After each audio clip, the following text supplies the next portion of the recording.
JDS BJP ಏನು CM ರಾಜೀನಾಮೆಗೆ ಒತ್ತಾಯಿಸಿ ಮೂರನೇ ದಿನಕ್ಕೆ ಪಾದಯಾತ್ರೆಯನ್ನ ಕಾಲಿಟ್ಟಿರುವಂತದ್ದು. ಈ ಒಂದು ಪಾದಯಾತ್ರೆಯಲ್ಲಿ ಜೆಡಿಎಸ್ ಶಾಸಕಾಂಗ ಪಕ್ಷದ ನಾಯಕರಾಗಿರುವಂತಹ ಸುರೇಶ್ ಬಾಬು ಅವರು ಕೂಡ 3 ದಿನಗಳಿಂದ ಹೆಜ್ಜೆ ಆಗ್ತಾ ಇದ್ದಾರೆ. ಬನ್ನಿ ಅವ್ರನ್ನೇ ಮಾತಾಡ್ತಾ ಹೋಗ್ತೀನಿ. ಸರ್, ತಾವು ಕೂಡ ಈ ಒಂದು ಪಾದಯಾತ್ರೆಯಲ್ಲಿ ಸಕ್ರಿಯವಾಗಿ 3 ದಿನಗಳಿಂದ ಭಾಗವಹಿಸ್ತಿದ್ರ. ಯಾವ ರೀತಿ ಸಂದೇಶ ಸರ್ಕಾರಕ್ಕೆ ಒಂದು ಏನಾದ್ರು ಒಂದು ಭಯದ ಅಂದ್ರೆ ಒಂದು ಒತ್ತಡ ಬಂದಿದೆಯಾ ಸರ್ಕಾರದ ಮೇಲೆ ಅಂತ ಅನ್ಸುತ್ತೆ? ಖಂಡಿತ ಇವತ್ತು ಅವರು ಕಾನೂನಿಂದ ತಪ್ಪಿಸ್ಕೊಳ್ಳಕ್ ಸಾಧ್ಯ ಇಲ್ಲ. ಅವ್ರು ಮಾಡಿರ್ತಕ್ಕಂಥದ್ದು ಎಲ್ಲ ವ್ಯವಹಾರನೂ ಕೂಡ ಬ್ಯಾಂಕ್ ಹಗರಣದ ಮುಖಾಂತರ, ಇವತ್ತೇನು ಬ್ಯಾಂಕ್ಗಳ ಮುಖಾಂತರ ಬೇರೆ ಬೇರೆ ರಾಜ್ಯಕ್ಕೆಲ್ಲ ಹಣವನ್ನ ವಾಲ್ಮೀಕಿ ನಿಗಮದಿಂದ ಹಾಕಿದ್ದಾರೆ. ಖಂಡಿತ ಇದರಿಂದ ಇವ್ರು ತಪ್ಪಿಸ್ಕೊಳ್ಳಕ್ ಸಾಧ್ಯ ಇಲ್ಲ. ಒಬ್ಬ ಚಂದ್ರಶೇಖರ್ ಅಂತ ಆತ ಆತ್ಮಹತ್ಯೆ ಮಾಡಿಕೊಂಡು ಅವನು ಆ ಒಂದು ಆತ್ಮಸಾಕ್ಷಿಗೆ ಮೆಚ್ಚಬೇಕಾಗ್ತದೆ.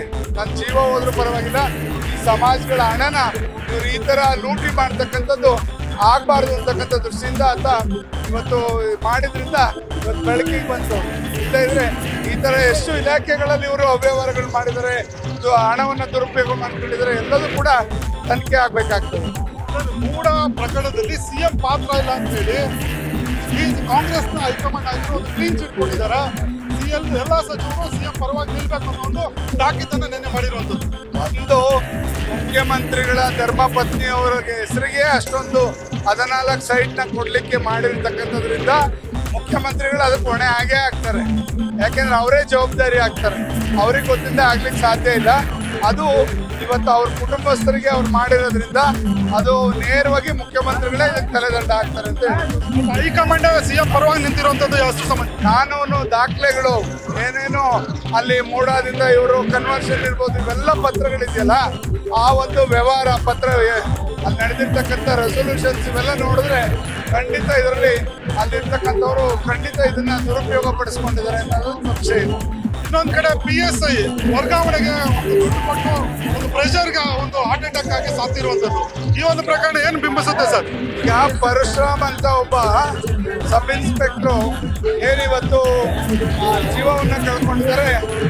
ಅವನು 30 ಲಕ್ಷ ರೂಪಾಯಿ ಹಣವನ್ನ ಟ್ರಾನ್ಸ್ಫರ್ ಕೊಟ್ಟಿರ್ತಕ್ಕಂಥದ್ದು. ಅವ್ರನ್ನ ಕಾಂಗ್ರೆಸ್ನವರು ಅವ್ರನ್ನ ಸಪೋರ್ಟ್ ಮಾಡ್ತಾ ಇರ್ತಕ್ಕಂಥದ್ದೆಲ್ಲ ಕೂಡ ಗೊತ್ತಾಗಿದೆ. ಅವ್ರ ಧರ್ಮಪತ್ನಿಯನ್ನು ಕೂಡ ಬೆಳಗ್ಗೆ ಕುಮಾರಸ್ವಾಮಿ ಅವ್ರ ಹತ್ರ ಮಾತಾಡಿ ಖಂಡಿತ ಇದಕ್ಕೆ ನನಗೆ ನ್ಯಾಯ ಕೊಡಿಸ್ಬೇಕು ಅಂತ ಅವ್ರು ಒತ್ತಾಯ ಮಾಡಿದ್ರು. ಬೆಳಗ್ಗೆ ಫೋನಲ್ಲಿ ಮಾತಾಡಿಸ್ದೆ ನಾನೇ. ಅವರ ಧರ್ಮಪತ್ನಿ ಶ್ವೇತಾ ಅಂತ, ಆಕೆಗೆ 1.5 ವರ್ಷದ ಮಗು ಇದೆ, ಮತ್ತೆ ಗರ್ಭಿಣಿ ಕೂಡ. ಈಗ 7 ತಿಂಗಳು ಹೊಟ್ಟೆನಲ್ಲಿ 7 ತಿಂಗಳು ಮಗುನೂ ಕೂಡ ಇದೆ. ಇಂಥ ನೋವುಗಳು ಇವು ಕಾಡಲ್ವೇ ಇವ್ರಿಗೆ ಸರ್ಕಾರಕ್ಕೆ?